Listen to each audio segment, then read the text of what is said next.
Hello everyone and welcome to my channel. Today I'll start out by updating you of what's going on here in Davao. We've had 4 earthquakes. One was on December 2nd. It was a big one. It was 7.6 at 10:37 p.m. And we had another one last night. It was 6.6. It was at 6:25 p.m. And we had a third one early this morning. It was at 4:52 in the morning, and it was a 6.0. And we had one around like 10:30 this morning. And it was like about 5.0. So it was a sleepless night. But this is not the topic that I want to discuss. My topic is that there's a new requirement for immunization to come to the Philippines. And basically, this is based on what I have observed living here in Davao. Most of the foreigners, expats, they are always, I hear them, whether I go to the bank complaining, whether I go to the ATM machine, we're standing in line, I hear them complaining, whether I go to the grocery store, hardware store, waiting for a taxi. Most of the foreigners, they're just like, effing this, effing that, effing this, effing that. So guys, before you get on an airplane and come here, wherever you come, I'm talking to anybody in this world. Please get immunized, and that immunization is mandatory, and it's called patience. You really have to have patience here, because things don't work like other parts of the world. It just doesn't work that way. There is more paperwork. There is. I'll start out with an example.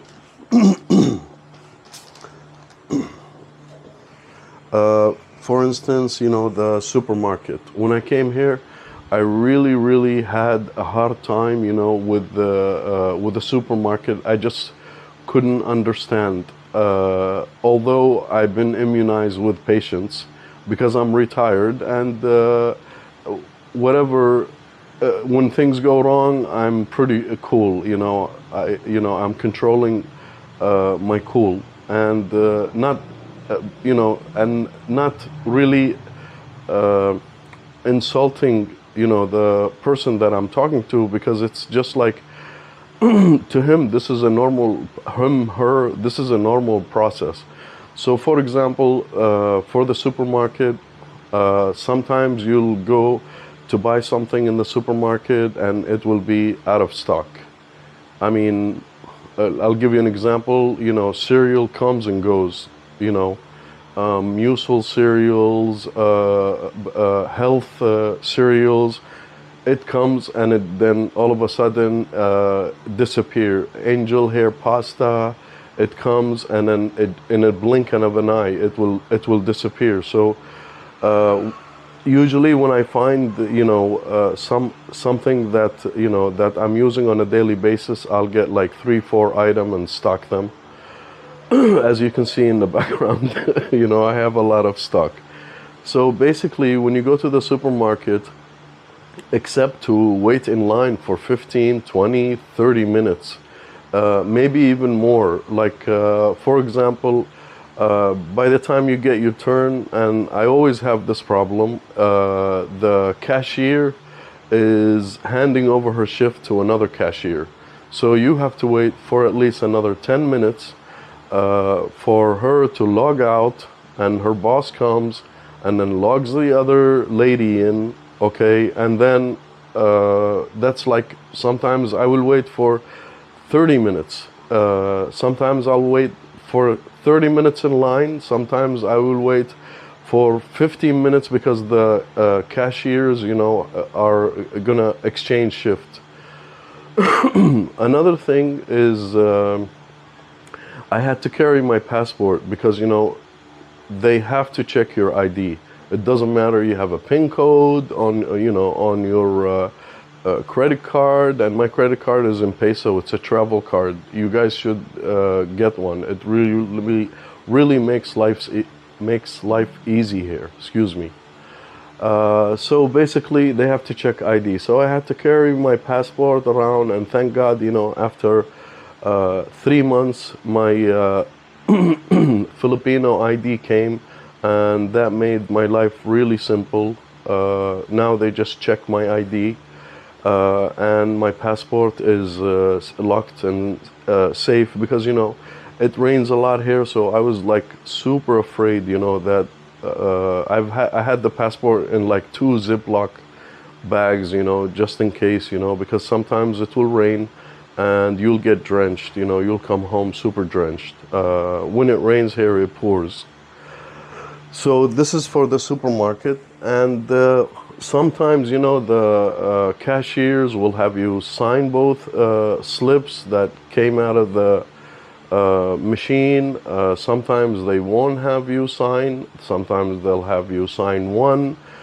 Sometimes, I don't know, for whatever reason, you know, they will like, they have a logbook, and they'll, you know, do something in their logbook and everything.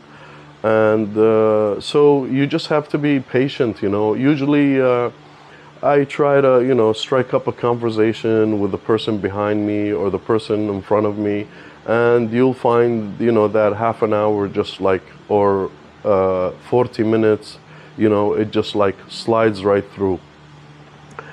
Another topic is ATM machine. So basically, sometimes, you know, the ATM machine, when you go to withdraw money, sometimes it doesn't work, you know, it's offline. And sometimes, you know, there's like 4-10 people in line, so it takes a long time. And, you know, sometimes I have a lot of foreigners, you know, they're like, effing this, effing that, which is really bad, you know, to hear, you know. This is just how it works. Sometimes you'll get to the machine and the machine will tell you it doesn't have any money. Sometimes you'll get to the machine and it will just so happen that it will go offline. Sometimes you'll get to the machine and then all of a sudden these people show up and they're gonna refill the machine, you know, so you have to wait your turn, basically. Banks. For banks, I've seen maybe about, in one particular bank, I won't mention its name, maybe about 20 chairs outside, plus the people that are inside. And it was really a long line, you know. I mean, I don't know what was going on there, you know, but when you go into the bank, they give you a number. And basically, when they give you a number, some of the numbers are like double the size of the sheet of paper, you know, like an A4, and it has a number. I don't know why it's so big.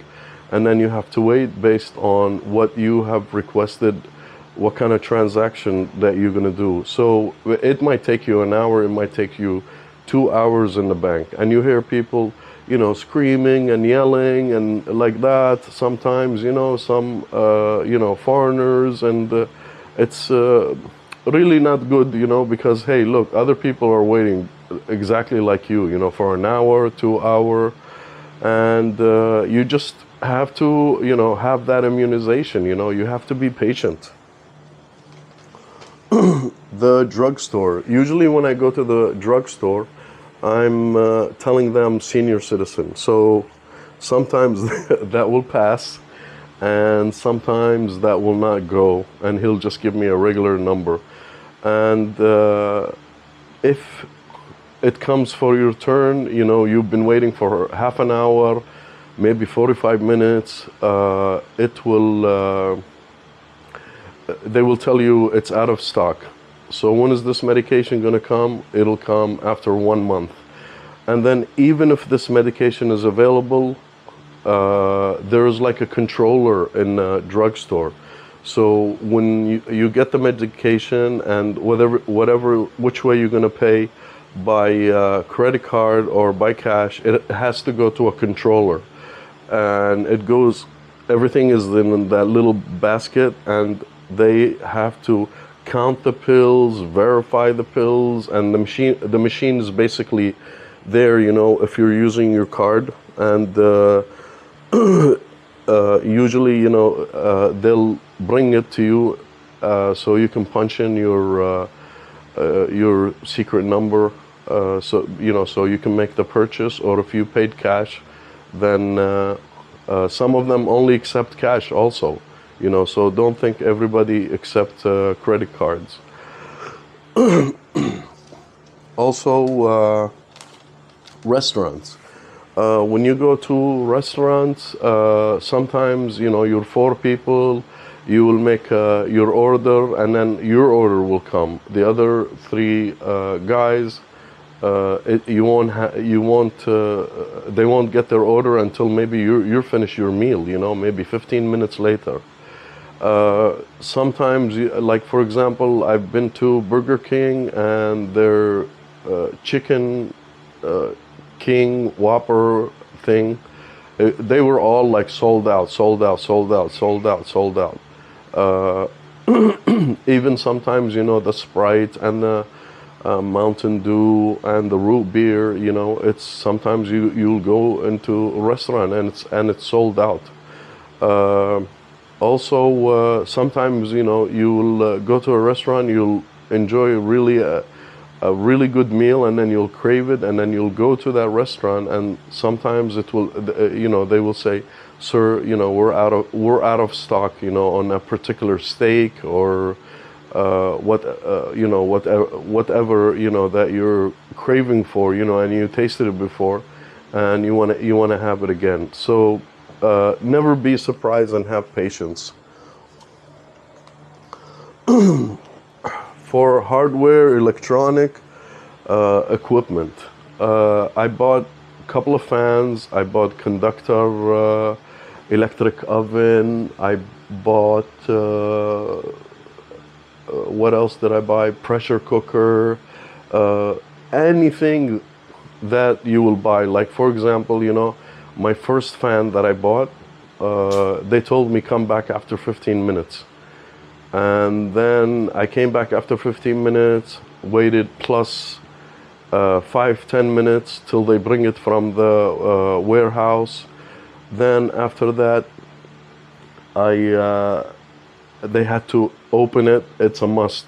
They have to open it and inspect it. And they inspect it at 2 locations. The person selling it to you, he will inspect it, okay? And when you get to the cashier, they'll inspect it also. For the oven, I was surprised, I'm like, how are they gonna check it, So they like turned it on, okay, and I'm like, how are they gonna put it back in the box again? And they're like, sir, you see, it works, and they have a fan, so they'll cool it down, then put it in its box. But that I bought that oven, maybe it took the lady to fill out 4 pieces of documentation receipts, stamp them, and then stamp them again with a number, like a control number and everything. And I was like, well, what's going on, And you only have 7 days, After that, then you have to take it, to the dealership if it's malfunctioning. But don't expect to buy something, take it home, and then if something's wrong with it, bring it back. No, you're not going to get out of the store unless they check it. Even an anything, electric kettle, umbrella, they have to check it. And they check it at 2 points, for damage, for even the umbrella, the lady will open it up, close it, inspect it, then give it to you. You'll go to make the payment, then the lady will open it up again, inspect it. So you really have to be patient. This is the way I respect this country. I love this country. This is the way that you know, it works. It works here. So don't be surprised. So basically, also, you know, I live here in this apartment complex, and you know, I've made some complaint about the elevator, and they're like, talk to the engineer, and I'm like, look, I'm coming to your office, you know, downstairs to tell you that the you know, what do I have to do with the engineer? You know, they're like, no, we're gonna get it fixed. I'm like, no, you have to get it fixed. There's some handicapped people, they cannot come down, you know, they cannot come downstairs. I mean, it's kind of, you know, a pain, you know, to go down and up, you know, especially if you're living on the 17th floor or on the 15th floor, you know, you need a functioning elevator. Unfortunately, the other side of the building, you have to walk all the way to the other side of the building, and the elevator is functioning. And when you hit the button, you have to stick your finger in the hole, okay, to hit the button. So, you know, I complained to them about that. They still haven't fixed it. I made some other complaints also, you know, because there's one contractor below me. He built a shed, and the shed is not built properly. When there's a storm, you know, the irrigated sheet, the rooftop, okay, it just will, you know, it'll just like flap up and flap down and make like you know, a huge noise, like somebody threw a refrigerator off the 17th floor. So guys, please subscribe to my channel. I hope you like this video. If you want me to make videos on any particular topic about here in Davao, if you want accommodation here in Davao, whatever your budget is here in Davao, you can contact me. My email is in the description, and also my Facebook. Also, guys, please subscribe, and thank you to all of my subscribers, and God bless you all. And as you can see, you know, the sun is setting down now. It's in the evening, and it's just like a beautiful, beautiful, beautiful sunset, guys. I'll try to show it to you by moving my camera. It is just so beautiful, the sunset. I hope you guys can see it. Just thank you guys for watching, and please subscribe and comment. Thank you so much.